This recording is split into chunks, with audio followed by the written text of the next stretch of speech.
Hi, I'm Charlotte Fraza, second year Computational Neuroscience PhD student at the Donders Institute in the Netherlands. And I just saw that the channel reached 30,000 subscribers.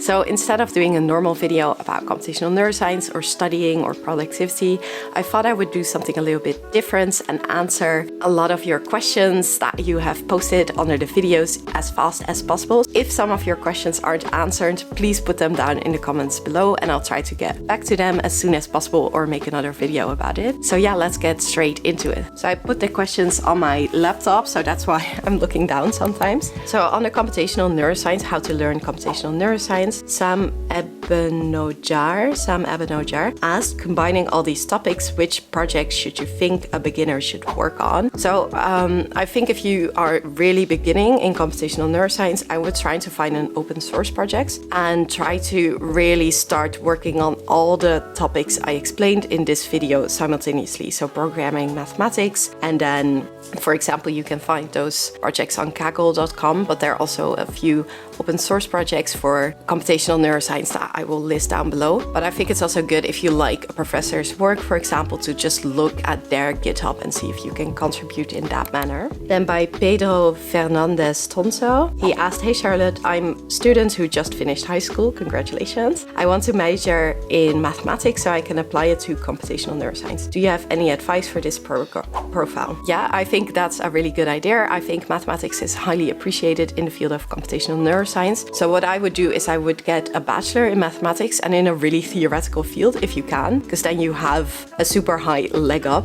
over other people in computational neuroscience. And I would try to get some physics and maybe even some biophysics in as well during your bachelor. And then in your master's, I would really specialize in a certain field in computational neuroscience or try to immediately enroll in a PhD. Madi Amroladi, sorry if I mispronounced your name. Have you ever been disappointed in doing research in your PhD program? Then what did you do? Yeah, I've been disappointed by doing research in my PhD program quite a lot, I think, especially at the beginning during Corona, because I couldn't go to the lab, for example. And the idea I had of what it meant to be a PhD student, which is like to be part of this community and really exchange ideas with a lot of researchers and be inspired every day, that didn't really happen because I was sitting at home in my room doing research all day, right? And the thing I did at that point is I made a YouTube channel to connect to people like you guys to really get inspired that way. And I think also what you meant is probably if I've been disappointed by results that I got, a little bit actually, but my professor is really good. He doesn't really focus on positive results,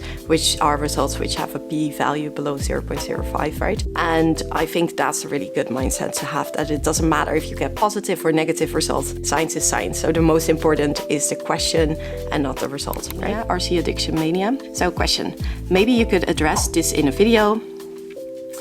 But what is it you find so interesting about computational neuroscience? It's always interesting to learn new perspective as to why a subject is fascinating. So I studied theoretical physics before this, and I just find it really interesting that you can apply the same mathematics that is used there on the brain. And also I hope in the future that we can help to predict certain brain states, such as certain psychiatric disorders from the brain, such that we can really help people. But I also find computational neuroscience more fundamentally interesting, that we can just make super amazing, beautiful models which are really creatively inspired, I think. So yeah, that's a super short answer, but I could ramble about this for hours. Madhav Prashant R, thanks for this awesome video, you're welcome. I want to know the relevance of topics like digital signal processing and differential equations in computational neuroscience. Are they any useful? Thanks.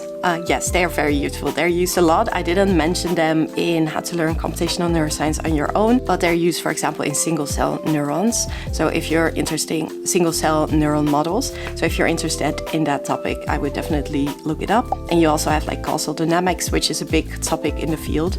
So yeah, they're definitely used. Okay, by Edon A. What kind of things do you code? I'm curious about the kind of work that you do. I code Bayesian models, which are these models that allow us to capture the mean and centils of variation for the population and show for different individuals how they deviate from the mean, such that we can predict, for example, psychiatric disorders. That was it, really short, but maybe I'll make a video about it at a certain point explaining more in detail what I exactly do. By Sajin Dreams, I am doing my undergrad bachelor in data science. Can I do computational neuroscience? Yes, you can. Data science is used a lot. I would advise you to really focus on the mathematics though in your bachelor's if you can, and the statistics, because usually people can learn data science relatively easy, but to really understand the deeper mathematics and the statistics, that is quite hard. So if you can do this, you really have a leg up in other people that are in computational neuroscience and really can contribute to the field. Okay, by cybersecurity guy, your videos are so awesome, thank you. Also, I am from computer science, but also like quantum physics. I have a question. Do you think consciousness is a quantum phenomenon? So a lot of people ask this, consciousness and quantum. No, I don't think so. I think consciousness is an emergent property of the system it is in. So I think you don't necessarily need quantum mathematics to explain consciousness, but there are people in the field that do believe this. But I'm willing to revise my opinion if I see a paper that really solidly uses quantum mathematics to derive consciousness, but until now I haven't really seen this, so no. Okay, by Guillaume Benavides. Great channel and content, thank you. Do you have free time, like a balanced life as a doctor student? I think the term balanced life for me is really hard, because I think a balanced life, what people imagine is that you exercise, you see your friends, you're really healthy, but you also have time to study and work at the same time to get some income. And I think this is really impossible. So what I usually do is I focus on certain months in the year, on certain areas in my life that I find important. So I'm usually really balanced in one area of my life, but the rest is a little bit burning. And I think that's all right. I think it's all right to not be extremely balanced and to just kind of bounce between certain points in your life. Okay, by Jenny, I got this question a lot. What headphones do you use? So I use Bose Quiet Comfort 45, and I also bought the Sony headphones WH-1000 XM3. And if you're thinking between those two which one to buy, I think they're almost the same. So you can choose any one of them.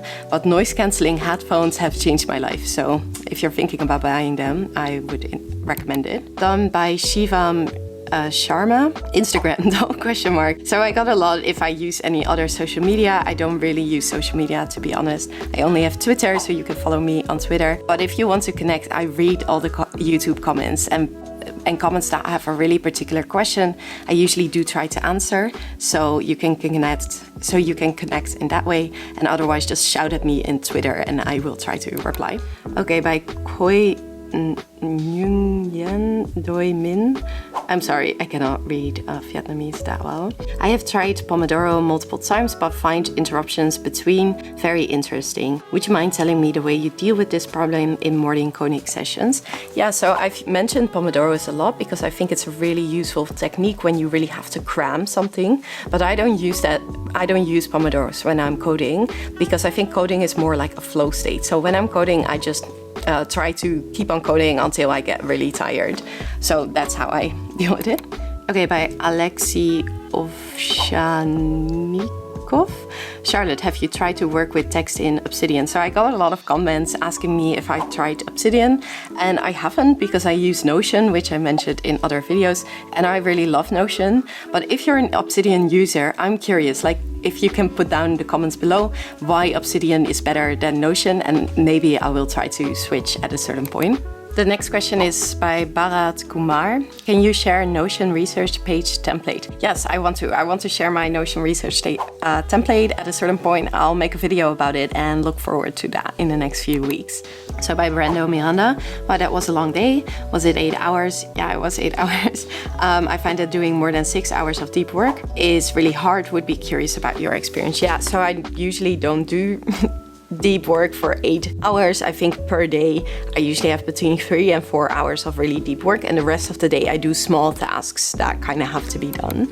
So yeah, these were the questions I selected. There were more questions that I didn't get to, but please, if you would like an answer to them, put them down below and I'll try to get to them again.